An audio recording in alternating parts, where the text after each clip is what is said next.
noite a todos. Boa noite. Muito obrigado pela presença de todos. Antes de muitas lições a todos vós, como disse o Etienne, primeiramente chegaram muitas lições a mim, que tive a oportunidade de fazer esse estudo e essa avaliação. Quando a gente olha para as frases do Evangelho, quando a gente olha para essa maravilha, para esse livro de luz que nós temos em nossas mãos, muitos de nós, até pelo desconhecimento, algumas vezes até pela pressa, nós nos perdemos e não prestamos atenção a todos os ensinamentos e ao valor que este livro tem. O Velho Testamento conta basicamente a história do povo judaico até a chegada do Mestre Jesus à Terra. O Novo Testamento descreve em pormenores, com o nível de detalhes que era permitido à época, toda a história do Cristo em sua vivência e em seus exemplos que ele deixou para nós.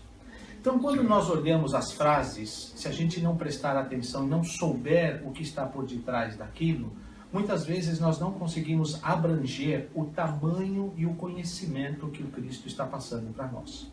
Então, nessa frase, eu sou o caminho, nós vamos procurar desenvolver qual é o conceito que nós temos por detrás disso e o que o Cristo deixa de exemplo vívido, exemplo vivido, exemplo demonstrado para nós do que ele espera que seja a nossa vivência e convivência nesse planeta enquanto nós estamos aqui.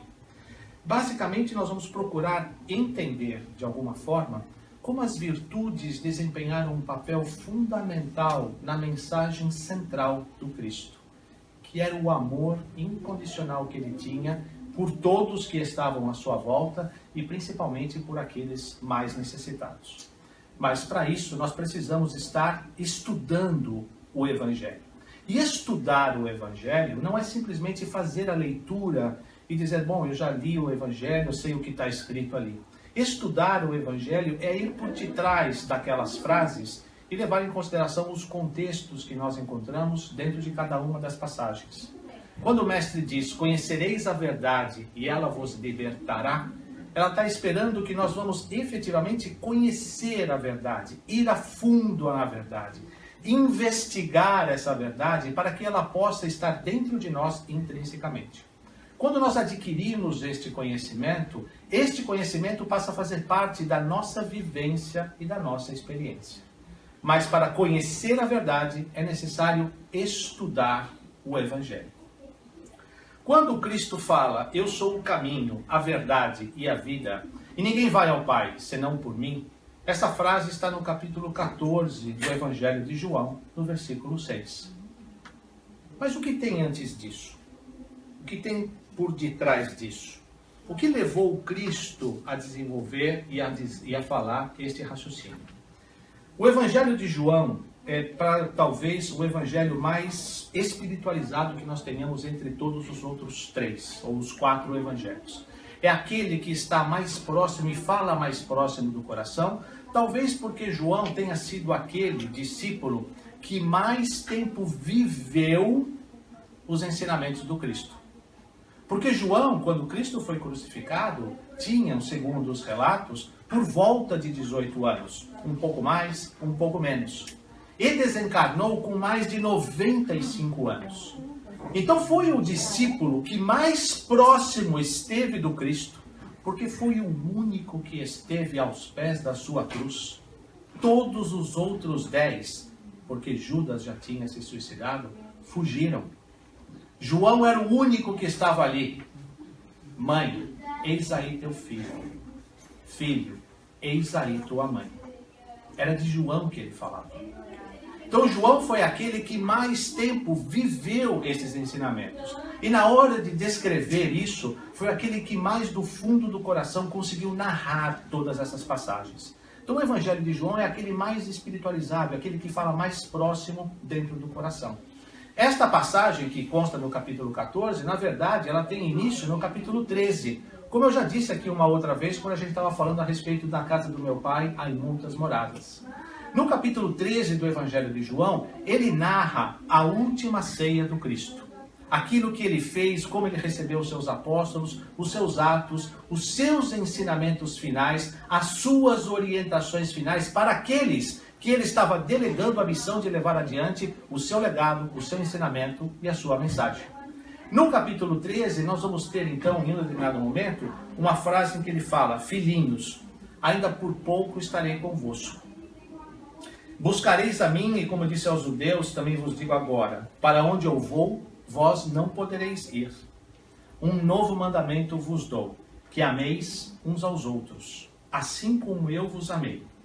Nisto todos conhecerão que sois meus discípulos, se tiverdes amor uns aos outros. Simão Pedro então lhe pergunta: Senhor, para onde vais? E respondeu o Cristo: para onde eu vou, não podes me seguir agora, mas depois me seguirás. Pedro então lhe diz: Senhor, por que não posso seguir-te agora? Entregarei a minha vida por ti. E responde o Cristo: entregarás a tua vida por mim? Amém, amém, te digo que ainda não cantará o galo até que me negues 3 vezes. E o Cristo sabia do que estava acontecendo. Nesta frase se encerra o capítulo 13 de João. O capítulo 14 se inicia com: não se perturbe o vosso coração.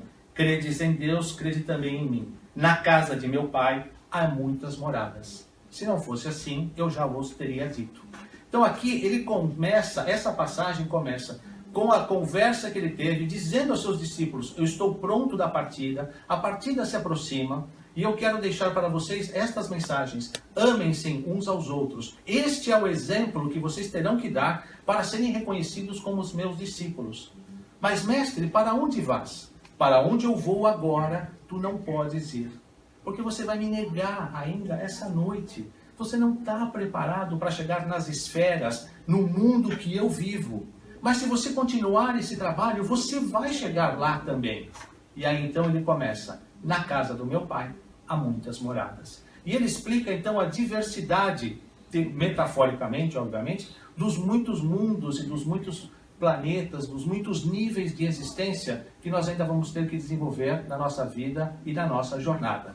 Na continuidade dessa passagem, então ele diz o seguinte: sabeis o caminho aonde eu vou. E Tomé lhe diz: Senhor, não sabemos aonde vais. Como podemos saber o caminho? Jesus lhe diz: eu sou o caminho, a verdade e a vida. E ninguém vem ao Pai senão por mim. Se me conheceis, conhecereis também a meu Pai. Então o Cristo dizia que para onde ele estava indo, eles ainda não estavam preparados. Mas se seguissem o caminho que ele havia ensinado, eles chegariam lá também. E qual é este caminho? O que é essa verdade? O que é essa vida? É a vida que o Cristo viveu. É o exemplo que ele deixou a cada um de nós, em que ele nos convida a conhecermos essa verdade profundamente, para que nós possamos viver como ele um dia. Porque é isso que está reservado o futuro para nós. O nosso Pai nos criou a todos, simples e ignorantes, isentos de conhecimento, para que nos desse a todos as mesmas oportunidades e a mesma forma de crescimento e de maneiras e formas de chegarmos à perfeição. Todos nós chegaremos a um dia ao nível, ao estágio que o Cristo tem, ou que ele já tinha naquela época. Ele nos deixou a mensagem: sois deuses, e podeis fazer as coisas que eu faço, e ainda muito mais. Então o nosso destino é essa perfeição. Como nós vamos chegar lá, vai depender do nosso esforço e da maneira como nós trabalhamos. O Cristo ainda nos ensinou e nos disse: eu e o Pai somos um. Mas não um em termos de sermos uma única pessoa. Porque se ele é Deus, ele não poderia ser Jesus. Se ele é Jesus, ele não pode ser Deus. O que ele quer dizer com isso? Eu e o Pai somos um. Que aquilo que o Pai pensa é exatamente aquilo que ele pensa. São os mesmos valores, os mesmos princípios, na mais absoluta perfeição de sentimentos e entendimentos. Então o Cristo representa basicamente a pureza divina encarnada. Para que nós possamos chegar ao Pai, que ele comunha com o Pai em termos de valores, nós temos que chegar a esses mesmos valores que ele nos demonstrou. Como é que nós fazemos isso? Através do estudo. através do desenvolvimento que nós estamos procurando. Ainda, dentro do Livro dos Espíritos, na questão 625, num Livro dos Espíritos maravilhoso, que nós recebemos aqui de doação na casa, com espiral, capa assim, olha, plastificada, coisa de primeiríssimo mundo. Muito obrigado àquele que nos fez essa doação, fantástica. Na pergunta 625, diz o seguinte: qual é o tipo mais perfeito que Deus tenha oferecido ao homem para lhe servir de guia e modelo? E esta é a resposta mais curta que nós temos em todo o Livro dos Espíritos. Vide Jesus. Então Jesus foi um modelo indicado para o Pai, para que nós pudéssemos olhar para Ele e seguir os seus passos. O que é seguir os passos de Jesus? É viver como Ele. É se comportar como Ele. É se portar da forma como Ele se portou. Jesus é para o homem o tipo de perfeição moral que a humanidade pode aspirar na Terra. Deus nos o ofereceu como o mais perfeito modelo e a doutrina que ensinou é a mais pura expressão da sua lei. Porque ele era animado pelo Espírito Divino e o ser mais puro de todos que apareceram na Terra. Então, no próprio Livro dos Espíritos, nós temos a indicação de que o Mestre está aqui para nos orientar e viveu da forma que ele espera que um dia nós vivamos viver. Agora, por que é tão difícil viver como Cristo? Por que a gente tem tanta dificuldade? Por que a gente sofre tanto e não consegue seguir os passos dos ensinamentos que ele deixou? Como diz também no próprio Livro dos Espíritos, por causa do orgulho e do egoísmo, que são as grandes chagas que nós temos na humanidade, que são os nossos desafios a serem combatidos enquanto nós estamos aqui. Allan Kardec, no livro Obras Póstumas, nos diz que o egoísmo tem a sua fonte no orgulho. A exaltação da personalidade leva o homem a se considerar como acima dos outros, crendo-se com direitos superiores, e se fere com tudo que, segundo ele, seja um golpe sobre os seus direitos. A importância que, pelo orgulho, ele liga à sua pessoa, torna-o naturalmente egoísta. Então ele procura, o nosso ego vai tomando conta, o nosso orgulho vai tomando conta, nos dando a impressão, nos dando a satisfação de que nós estamos ou somos melhores do que todos os outros, que nós temos mais direitos do que todo mundo, de que tudo tem que vir primeiro a mim para depois vir ao outro. E essa é uma doutrina absolutamente contrária àquilo que o Cristo nos exemplificou e nos viveu. Então é difícil viver como Cristo viveu, porque nós ainda deixamos com que o orgulho tome conta da nossa personalidade. O grande desafio que nós temos é dominarmos esse aspecto da nossa personalidade e não deixarmos que ele tome conta das nossas escolhas e das nossas decisões. Então esse é o grande fator de influência que nós ainda temos. Além do mais, os valores do mundo são frontalmente contrários aos valores do Cristo. A sociedade, de uma maneira geral, estimula, incentiva, pede, exige até que nós sejamos sempre os melhores, os primeiros, aqueles que estão nas posições de mando e de comando, naqueles que detêm o poder, naquilo que nós temos que fazer, naquilo que nós temos que usar para que nós possamos demonstrar a nossa posição social e assim por diante. Já pensou se todo mundo tivesse que mandar? Não teria quem executasse. Quem iria fazer as coisas? Não cabe essa expectativa que a sociedade criou sobre nós, sobre o nosso desempenho, ela não acomoda todos nós. E essa expectativa, essa coisa que a sociedade nos cobra, ela é falsa. Por que ela é falsa? Porque isso não seja uma coisa que esteja de acordo com os ensinamentos divinos. Ela é contra a lei natural. O que é a lei natural? A lei natural é a lei de Deus. Quem melhor exemplificou a lei de Deus perante nós? Segundo o Evangelho, segundo o Livro dos Espíritos, Jesus. Jesus glorificou o orgulho? Jesus queria tudo para ele e nada para os outros? Muito pelo contrário, como a gente vai ver logo adiante. Os valores do mundo ainda nos influenciam tremendamente a forma como nós vivemos. Mas pouco a pouco, pelos nossos próprios esforços, pelo conhecimento que nós vamos tendo e até pelo exemplo que nós estamos recebendo das novas gerações, dessas crianças mais espiritualizadas que estão chegando atrás de nós estamos vendo esses valores começando a mudar, a serem relacionados e colocados na nossa vida de uma maneira um pouco diferente. Mas ainda nós temos um longo caminho, uma longa jornada para viver como Jesus. Mas não tenhamos dúvida a respeito disso. Este é o destino de todos nós. O quanto antes nós começarmos, o quanto antes nós vamos aprender e trabalhar com essa verdade. Como é que nós vamos viver como Jesus?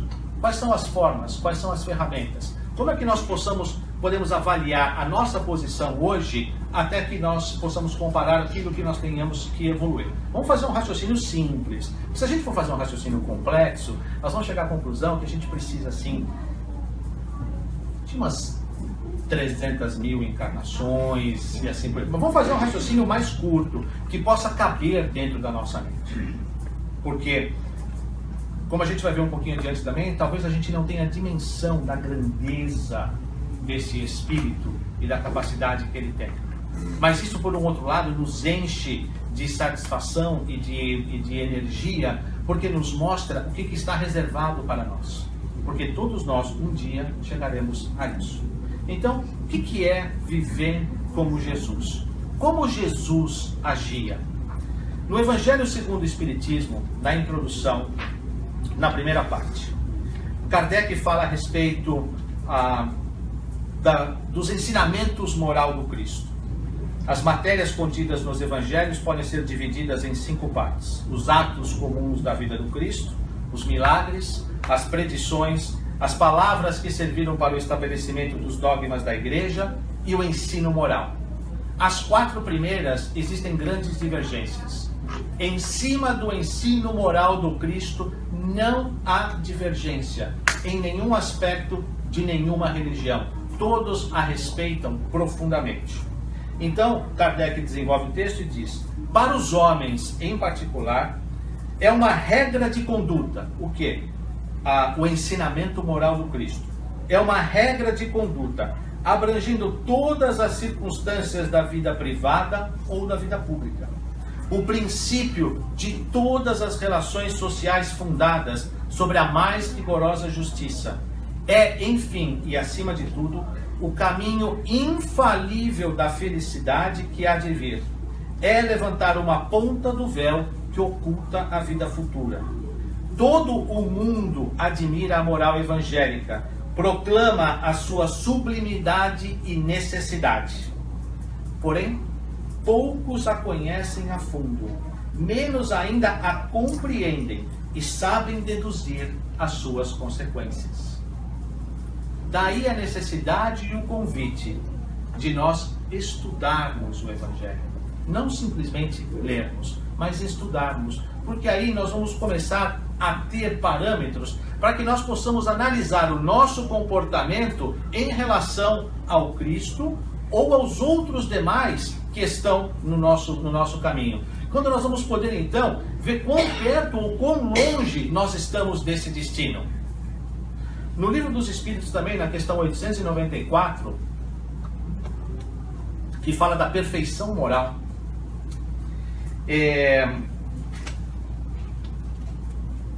tem uma frase, eu não vou ler a pergunta, é a resposta da questão 894, que diz o seguinte: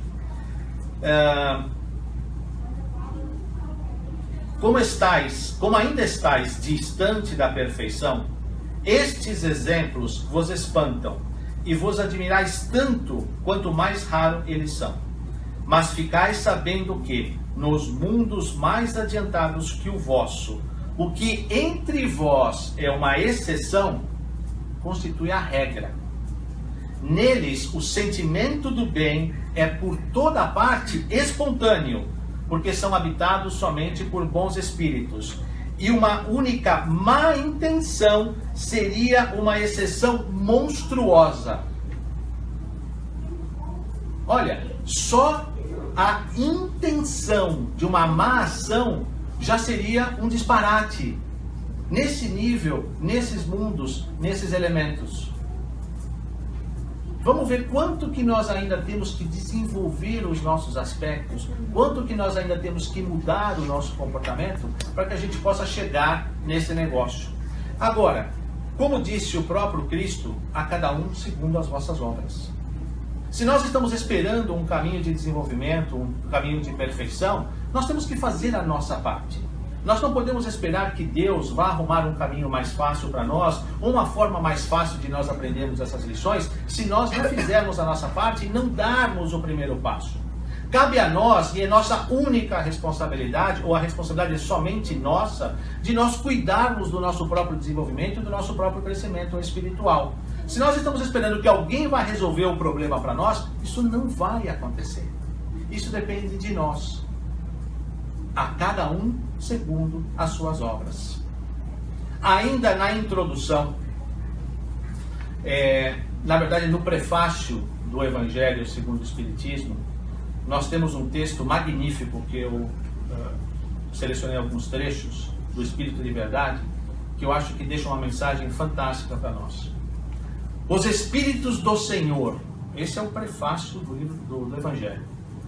Os Espíritos do Senhor, que são as virtudes dos céus, espalham-se por toda a superfície da terra e vêm iluminar os caminhos e abrir aos olhos aos cegos.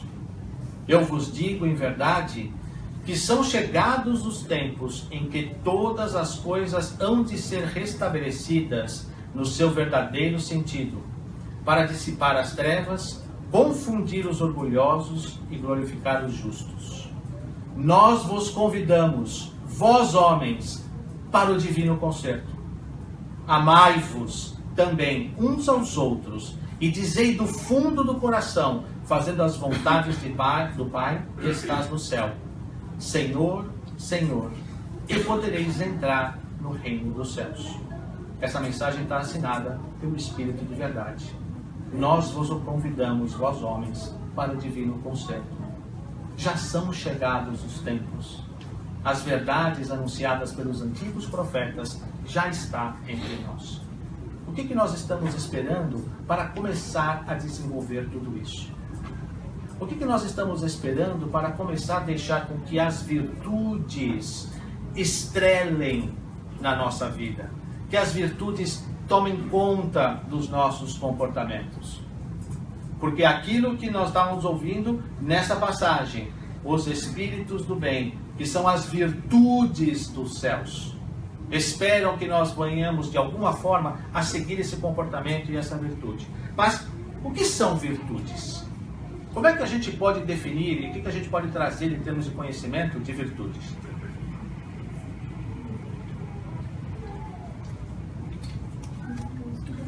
Segundo Ney Prieto Pérez, no livro Manual Prático do Espírita, que é um livrinho de capa verde, já bem antiguinho, né, que deve ter, é mais velho que Kardec esse livro, se não me engano. Esse livro é velho, mas é um livro fantástico, porque ele trabalha os aspectos, tanto os aspectos das nossas virtudes a serem distribuídas, a serem trabalhadas, desenvolvidas, quanto dos vícios e quanto a gente combate esses vícios na nossa vida. Então, Ney Prieto Pérez, nesse livro Manual Prático do Espírita, define a virtude como a disposição firme e constante para a prática do bem. Então, se nós já temos a disposição de fazermos o bem constantemente, firmemente, nós já estamos desenvolvendo a virtude. Porque o que é a virtude? A virtude é o sentimento do bem, é o lado bom que nós temos dentro de nós, que nós passamos a dar vazão em nossa vida através dos atos que nós escolhemos. Então é a prática constante da prática, é a disposição firme e constante para a prática do bem. A prática do bem, a prática do bem. E se nós desenvolvemos isso, nós abrimos os campos para com que outras coisas maravilhosas possam acontecer junto de nós. ainda também no Livro dos Espíritos, na questão 893, a questão diz o seguinte: qual é a mais meritória de todas as virtudes? E aqui eles respondem que todas as virtudes têm o seu mérito, porque todas são sinais de progresso, todas são sinais de que nós estamos combatendo alguma coisa ruim dentro de nós, que talvez não seja a ideal. A virtude, todas as vezes que há resistência voluntária ao arrastamento dos maus pendores. Mas a sublimidade da virtude consiste no sacrifício do interesse pessoal pelo bem do seu próximo, sem segunda intenção. A mais meritória de todas as virtudes é a que está baseada na mais desinteressada das caridades. Aquela que nós fazemos sem esperar nenhum tipo de recompensa, nem reconhecimento por parte daquele que recebe, que muitas vezes até, na sublimidade dessa virtude, não deve nem ficar sabendo do que foi feito.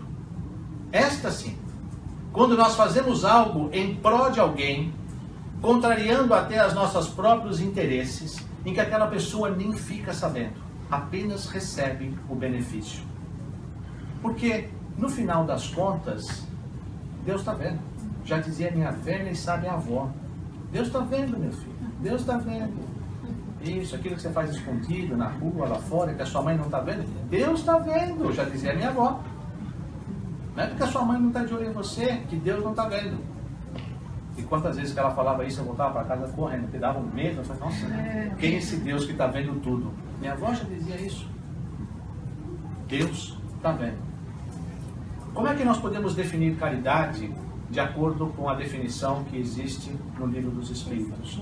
Caridade pode ser definida como benevolência, indulgência e perdão das ofensas. Então, quando nós agimos com essas características em tudo aquilo que nós estamos fazendo, nós estamos desenvolvendo as virtudes.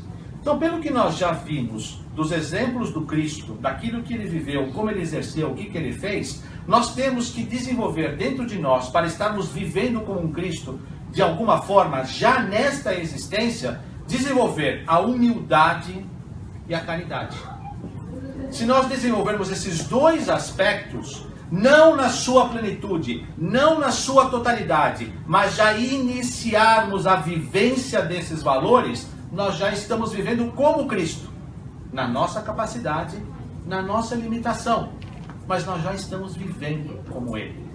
Nós já estamos sendo, digamos assim, abençoados por termos a força de fazer isso. Agora, alguém tem alguma dúvida de que Jesus foi humilde? Que Jesus foi caridoso? Muitos de nós, ou todos nós sabemos disso. Porque nós passamos a nossa vida inteira escutando da bondade, da misericórdia do Cristo e tal. Mas será que nós sabemos realmente os fatos marcantes da vida dele? Que nós podemos dizer: ele foi misericordioso aqui, ele foi bondoso aqui, ele perdoou aqui ou acolá? Isto faz parte do estudo do Evangelho, que é onde eu convido todos, uma vez mais, a dedicarem um tempo para conhecerem as verdades que estão por detrás das frases que estão escritas. Porque uma coisa são as frases que estão escritas no Evangelho, a outra coisa são os ensinos que estão escondidos por detrás da sua leitura. E aí exige o nosso esforço e a nossa dedicação em conhecermos isso. Quando Jesus, por exemplo, foi humilde, quando Jesus, por exemplo, demonstrou e vivenciou esta humildade, a primeira vez, de uma maneira assim marcante, foi quando ele aceitou a sua missão na Terra. Este foi o primeiro e maior e mais grandioso sinal do Cristo de humildade. Como é que pode ser alguém humilde só porque aceitou isso? Livro A Caminho da Luz, psicografia de Chico Xavier, pelo Espírito de Emmanuel.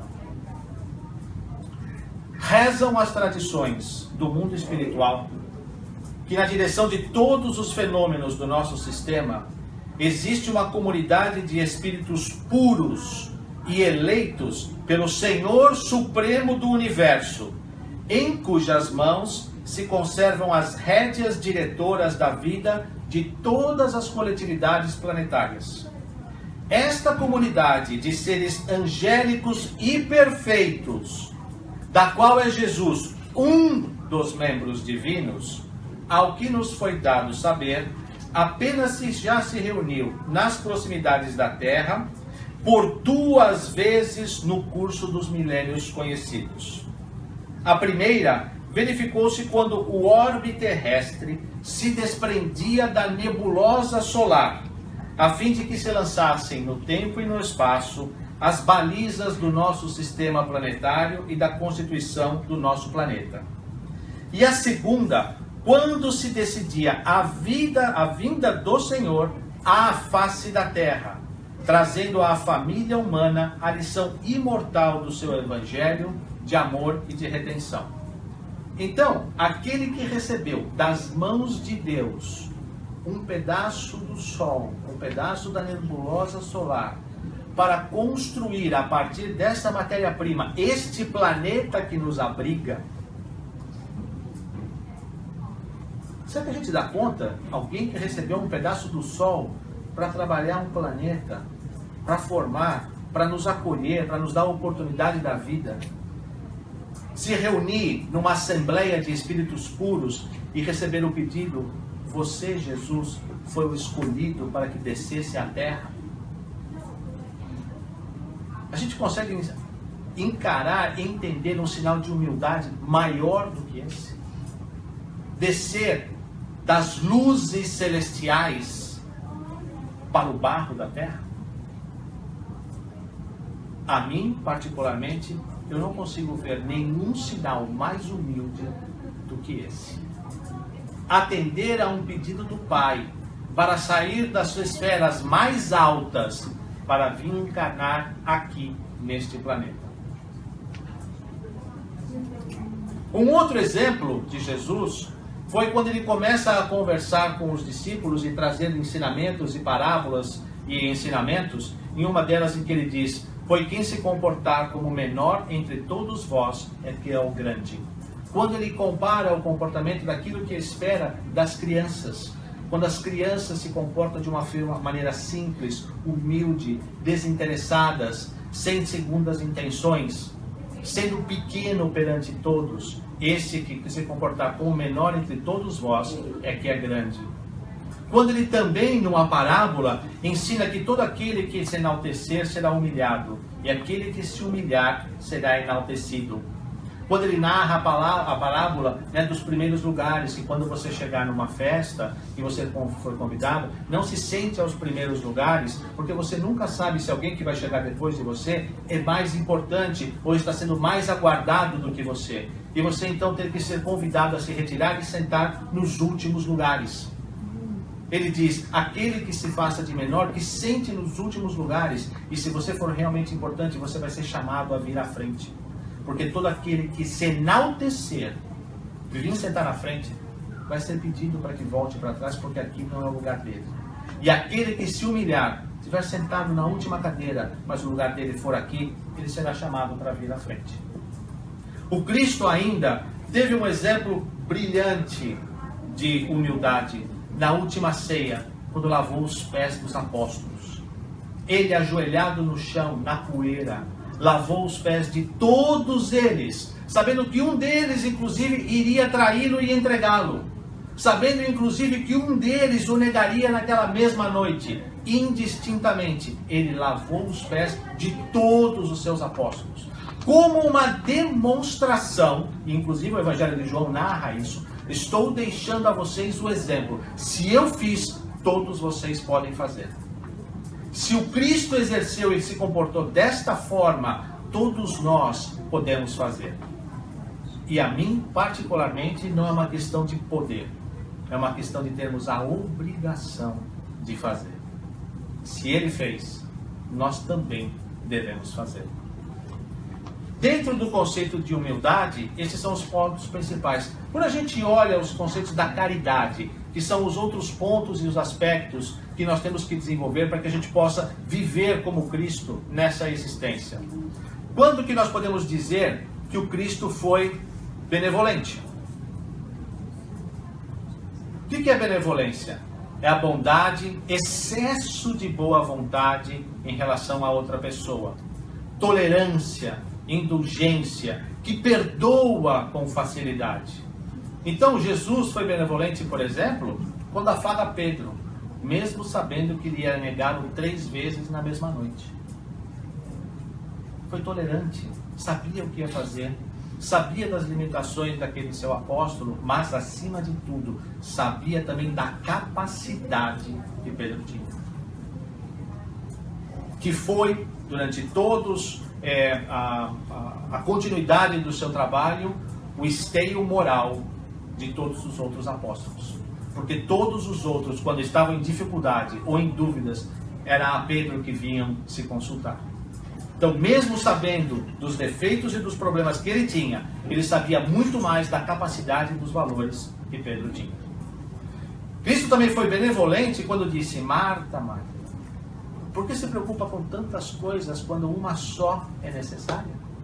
Maria, sua irmã, estava toda atarefada, ou Marta estava toda atarefada, fazendo as coisas da casa, lavando, limpando, cozinhando, preparando tudo, dando atenção a todos os convidados, enquanto que Maria estava ali aos pés do Cristo, olhando e absorvendo daqueles ensinamentos que ele estava trazendo para ela naquele momento.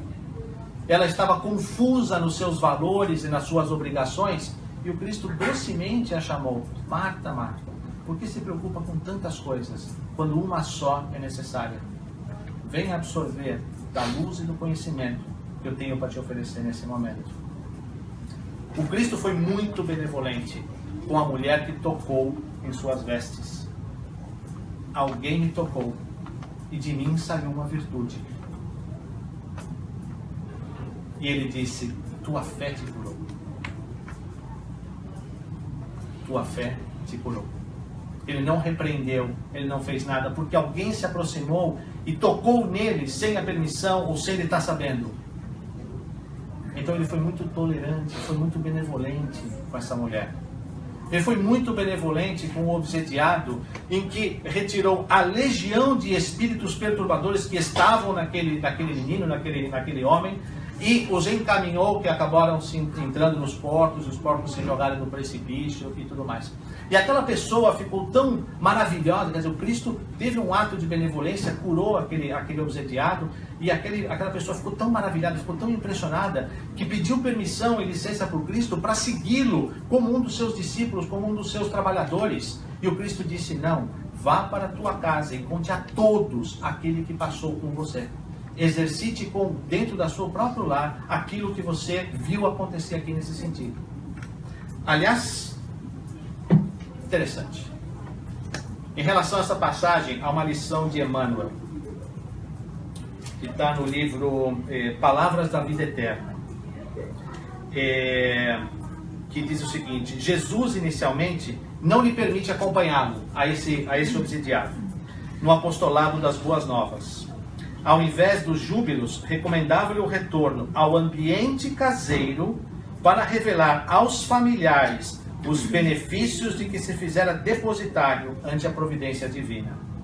E Emmanuel, então, nos esclarece e nos mostra que, indiscutivelmente, com semelhante lição, ele, o Cristo, nos impele a reconhecer que é no círculo íntimo, seja no lar ou na profissão, que nos cabe patentear a solidez das virtudes adquiridas.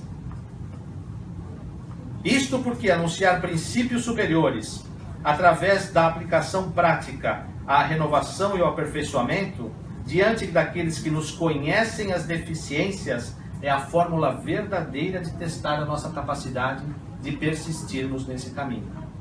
Então, é no lar ou na profissão que nos cabe patentear a solidez das nossas virtudes adquiridas. Porque não adianta nada a gente adquirir as virtudes e propagar isso no centro, na igreja, na sinagoga, na mesquita, ou no hospital, ou em algum outro grupo de trabalho. Se a gente foge das nossas dificuldades de relação que nós temos dentro da nossa casa ou dentro do nosso trabalho.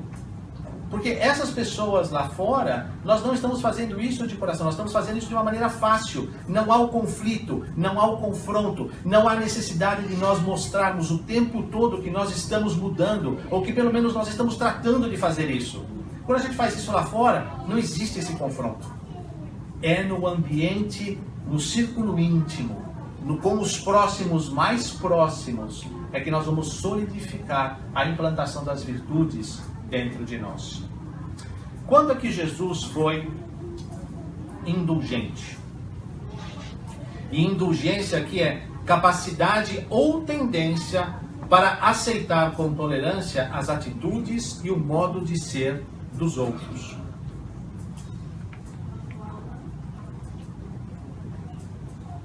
A indulgência não vê os defeitos alheios. A indulgência jamais se preocupa com os maus atos alheios. Quando que Jesus foi indulgente? Jesus foi indulgente com a mulher adulta. Que naquela época a mulher seria apedrejada até a morte, como de fato ele estava prestes a. Ele não a condenou. Ele, entre aspas, a livrou do apedrejamento.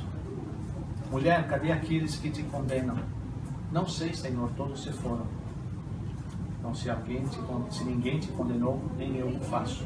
Vá e não peques mais. Então, ele foi absolutamente indulgente. Ele não prestou atenção os defeitos dela. Ele não preocupou com os maus atos que ela pudesse ter sido feito. Ele simplesmente evitou que ela tivesse sido apedrejada. Não estava preocupado com a razão, o motivo, a causa, nada disso. Ele exerceu o ato. Ele praticou a benevolência naquele instante. Ele praticou a indulgência naquele instante. Com Zaqueu, cobrador de impostos, detestado por toda a Galileia, porque ele era um judeu que trabalhava para os romanos. Então imagina, tua terra é invadida, seu país é invadido, e você então vai trabalhar para o inimigo, coletando impostos para o inimigo. Então Zaqueu era odiado por toda a Galileia. Ninguém queria saber daquele homem, que era baixinho, gordinho, tal, todo defeituoso e assim por diante, que para poder ouvir o Cristo, ele subiu numa árvore. Quando ele subiu na árvore e o Cristo passou, ele disse: Zaqueu, desça daí, porque é em sua casa que vou perguntar. Ele não queria saber o que Zaqueu tinha feito, se ele tinha traído o povo dele ou não, se ele estava trabalhando contra o povo dele ou não. É na sua casa que eu vou perguntar. E quando chegou a noite o Cristo para a ceia e para o pernoite, ele disse: Cristo, Senhor, eu vou ressarcir todos aqueles a quem prejudiquei e vou doar metade dos meus bens aos pobres. E o Cristo disse: graças ao Pai, a salvação nesta casa hoje chegou. Então ele foi indulgente, ele não prestou atenção naquilo que o Zaqueu estava fazendo. Ele foi indulgente com Tomé. Tomé não acreditou. O Cristo, quando apareceu, as chagas eram vivas na mão dele. As pessoas podiam ver, podiam sentir, podiam perceber o quanto ele estava machucado, o quanto ele tinha sido machucado no processo de crucificação. Tomé teve que tocar. Tomé não acreditou no Cristo. Ele não acreditou. E o Cristo não se importou com isso. Tomé, toque as minhas feridas. Senhor, és tu. Quer dizer, o cara passa aquele martírio todo, ressuscita, aparece, e o cara que viveu com ele ali 3 anos no dia a dia não acreditava. Via, mas não acreditava. E o Cristo foi absolutamente indulgente com ele. O Cristo foi muito, muito indulgente com Maria de Magdala. Essa mulher tem história no Evangelho, muita história. E uma das histórias mais belas que a gente pode, de alguma forma, nos remeter. Maria era aquela que, perdida, desorientada, era a maior cortesã da Galileia naquela época. Uma mulher que vivia dos luxos e dos prazeres e atendia a todos da corte romana que estavam em busca de algum tipo de satisfação ou algum tipo de prazer. E um dia essa mulher simplesmente se desinteressou por essa vida e não conseguia mais encontrar nenhum tipo de prazer ou mesmo de vontade de continuar naquilo. Absolutamente perdida, desorientada, sem saber os caminhos que deveria perseguir, ou perseguir, na verdade, ela ouve falar do Cristo, através da sua serva, que prestava serviços a ela em sua casa. E ela então, escondida nos mantos dos próprios judeus da época, vai escondida junto com a multidão, escutar das mensagens do Cristo. Fica maravilhada com as palavras que escuta e procura de alguma maneira arregimentar um encontro particular com o Cristo. E toda vez então que a sua serva sabia onde o mestre ia fazer as palestras ou as pregações, ela tratava de avisar a sua ama para que então Maria pudesse ouvir as pregações do Cristo. Até que num determinado momento, a sorte lhe favoreceu e ela ficou frente a frente com o Cristo. E o Cristo então, como conhece a todos aqueles que estiveram na sua convivência, lhe ensinou e lhe mostrou os caminhos que ela poderia estar seguindo fora daquele mundo que ela vivia. E Maria de Magdala, então, decidiu, do dia para a noite, entregar tudo aquilo que ela tinha. Começou a atirar pela janela todas as suas riquezas, perfumes, valores, ouro, tudo, e foi dando àqueles que passavam pela rua. Foi taxada de louca. Saiu da sua casa, da sua mansão, com apenas a roupa e a túnica que vestia naquele momento. E passou a seguir o Cristo de longe, porque a sociedade daquela época não permitiria que uma mulher estivesse próxima de outros homens que não fossem da sua própria relação. Então ela seguia os apóstolos, sempre atrás deles. Ela seguia o Cristo, mas sempre atrás, nunca junto. Mas a sua dedicação, a sua forma como ela se portou, da maneira como ela se desenvolveu espiritualmente e se entregou a essa nova verdade, a conduziram a outros níveis de conhecimento. Maria de Magdala foi aquela que, jogada aos pés do Cristo, vinha lhe implorar o perdão, vinha lhe implorar o amor que ela precisava de alguma forma. E o Cristo lhe dizia que haviam muitas formas de amor diferentes a se desenvolver e a se praticar. Que não bastava e não era necessário aquele único que ela tinha interesse, o amor do corpo, como sendo aquele que levasse ela aos caminhos da perfeição. E Maria então se transformou de uma forma tão marcante, tão maravilhosa, que foi a ela que o Cristo apareceu em primeiro lugar, depois do seu sepultamento. Quando o Cristo aparece em espírito, foi a Maria de Magdala que ele veio, mostrando que a indulgência tem um poder de cura, tem um poder de transformação que a gente não dá conta. Porque muitas vezes as pessoas ficam esperando algum tipo de reação, alguma prova, alguma coisa negativa, alguma repreenda, e nós entregamos a indulgência para ela. Aquilo é um choque tão grande que as pessoas se transformam. A mulher adúltera se transformou. Zaqueu se transformou. Entregou a sua riqueza. Ressarciu aqueles que tinham prejudicado. Tomé tornou-se um dos maiores divulgadores e trabalhadores do Cristo depois do fato. Maria de Magdala foi aquela que o seguiu em todos os campos e foi aquela que, abandonada pelos apóstolos, se dirigiu ao vale dos leprosos e passou a tomar conta daqueles que estavam largados da vida, que não tinham mais nenhuma opção. Era aos leprosos e no vale dos leprosos que ela contava e compartilhava as suas experiências, as suas histórias, as lições aprendidas diretamente do Mestre. A indulgência transforma as pessoas. E nós não nos damos conta disso. Quando Jesus perdoou, Jesus perdoou a todos, todas as vezes que disse: vá e não erres mais. E foram muitas as passagens, os ensinamentos que ele teve no Evangelho, falando isso: vá e não peques mais. Jesus perdoou quando nos ensinou que o perdão não tem limites. Mestre, quantas vezes devo perdoar? 70 vezes?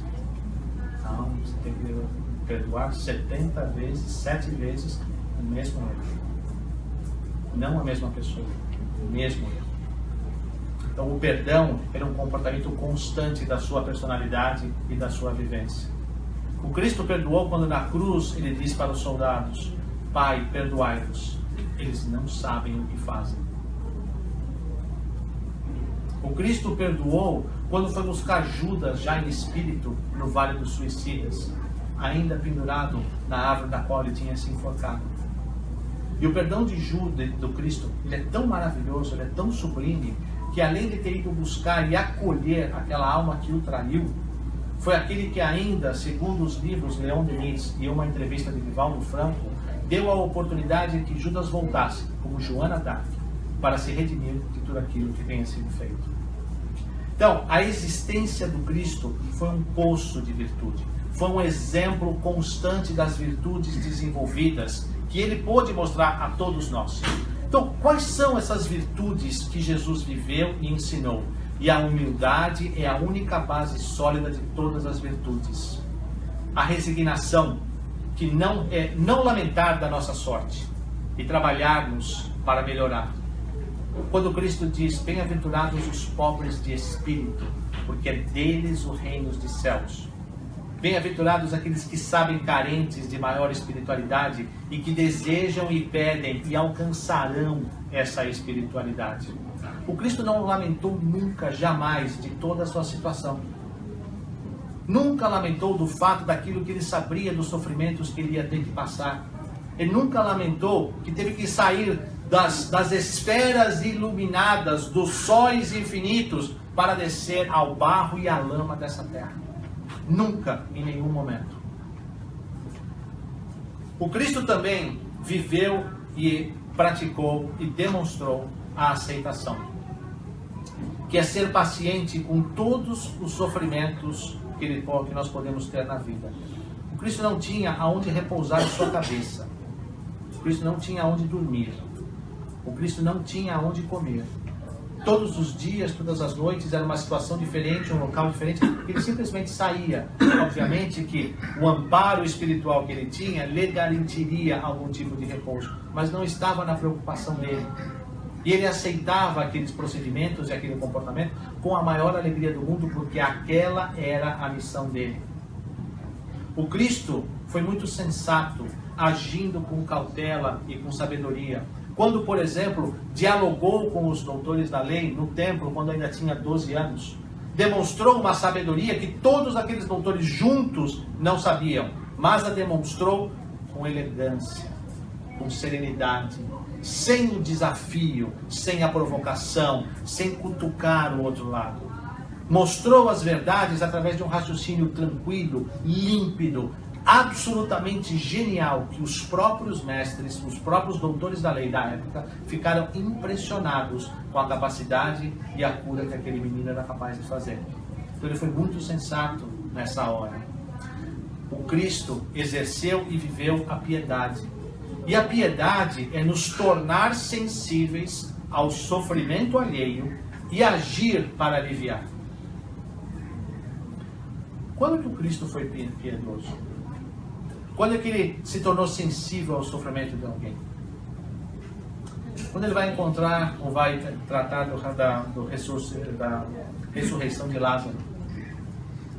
Quando ele vai ao encontro de Marta e Maria, suas irmãs, e lá ele percebe, quando elas correm até eles e dizem: Senhor, Senhor, se tu estivesses aqui, meu irmão não teria morrido. E elas então começam a chorar copiosamente, e o Cristo se compadece daquele sofrimento e daquela dor. É a única passagem em todos os evangelhos em que diz: e o Cristo chorou. Não porque o Cristo tenha chorado pela morte de Lázaro, o Cristo chorou pelas dores que as irmãs sentiam, e ele teve compaixão, ele se tornou sensível àquele sofrimento que elas tinham e chorou junto delas. E agiu para aliviar, logo em seguida, quando tratou da ressurreição de Lázaro. Mas a ressurreição de Lázaro é tema para uma outra palestra em um outro momento. Quando é que Cristo foi generoso? Quando ele quer fazer o bem com alegria e satisfação em servir, desapegado dos bens materiais. Quando os apóstolos percebem aqueles 5.000 famintos à sua frente, e tem lá meia dúzia de pães e de peixes para serem repartidos, um deles inclusive disse: olha, vamos sair de mansinho, porque não tem comida para todo mundo, e a gente senta aqui e nós vamos comer nós. E o Cristo, de uma forma até quase que indignada, disse: como assim? Como é que nós vamos deixar essa multidão faminta e nós comermos só nós aquilo que nós temos? Não, me dá aqui esses peixes. E um dos apóstolos, inclusive, ficou surpreso: mas como? Ele vai entregar a nossa comida, ele vai dar a nossa comida, nós vamos ficar sem? E aí, então, ele faz a multiplicação e alimenta toda aquela população que estava esperando por ele, e ainda sobra para mais 11 ou 12 cestos, conforme diz a história do Evangelho. Então ele foi totalmente desapegado dos bens, daquilo que ele tinha, e serviu com alegria todos aqueles que estavam interessados e necessitados da sua ajuda. Para que a gente possa encerrar, eu gostaria de deixar uma mensagem. Para que nós possamos refletir e pensar nos benefícios de se procurar a virtude como Jesus. Não tenhamos dúvida e não vamos nos iludir. Nós não vamos conseguir, nesta existência, vivermos as virtudes e os comportamentos que o Cristo teve na plenitude em que ele vivia. Porque as virtudes dentro dele já eram intrínsecas, eram sentimentos naturais. Ele não pensava mais para fazer. Como eu devo fazer? Devo fazer assim? Devo fazer assim? Não, o Cristo só sentia e agia. Mas, se nós começarmos a viver agora, dentro da nossa capacidade, as virtudes, naquilo que nós conseguimos, nós vamos começar a receber alguns benefícios em torno disso. Então, o primeiro grande benefício de se procurar a virtude como Jesus a viveu é passar a entender o sentido da vida. Nós passamos a dar uma outra dimensão e um outro valor àquilo que nós passamos e nós vivemos. Nós passamos a entender o nosso sofrimento e a nossa dor como um mecanismo, porque esta não é a felicidade desta terra, não é a felicidade suprema que nós estamos em busca. Que o nosso desenvolvimento e o exercício dessas virtudes vão exigir de nós mudanças de comportamento e de valores para que nós possamos crescer. O Cristo uma vez disse: vou te mostrar o quanto deves padecer em meu nome. Disse isso a Paulo. Vou te mostrar quanto deve padecer em meu nome. Nós não temos que sofrer as dores físicas e os desafios que o Paulo sofreu. Mas o padecer em meu nome é o nosso sofrimento moral, de nós combatermos essas imperfeições dentro de nós. Isso exige sacrifício, isso dói, isso machuca. Mas se nós estamos fazendo essa transformação moral dentro de nós, e dói e machuca, nós temos que ter um propósito. O propósito é: a nossa vida não é deste mundo. A nossa felicidade não é deste mundo. Quando nós encontramos um outro sentido para a nossa existência, todo este movimento de transformação que a gente começa a fazer faz sentido. Tem uma outra conotação, tem um outro prêmio por detrás. Tem o nosso desenvolvimento espiritual e o nosso crescimento sendo aguardado. Existem esses prêmios por detrás disso. Então, vivendo a virtude como Jesus é passar a entender o sentido da vida. E por último, o que é preciso para ser feliz? Como nós aprendemos já numa canção de muitas e muitas décadas: amar como Jesus amou, sonhar como Jesus sonhou, pensar como Jesus pensou, viver como Jesus viveu, sentir o que Jesus sentia e sorrir como Jesus sorria. E aí então nós vamos passar a viver como Jesus vivia. E que Ele, na sua magnitude, na sua luz, na sua benevolência, possa nos estar envolvendo a todos nesta noite, em vibrações de muita paz, de muito amor, não só hoje, mas em todos os dias da nossa jornada. Muita paz.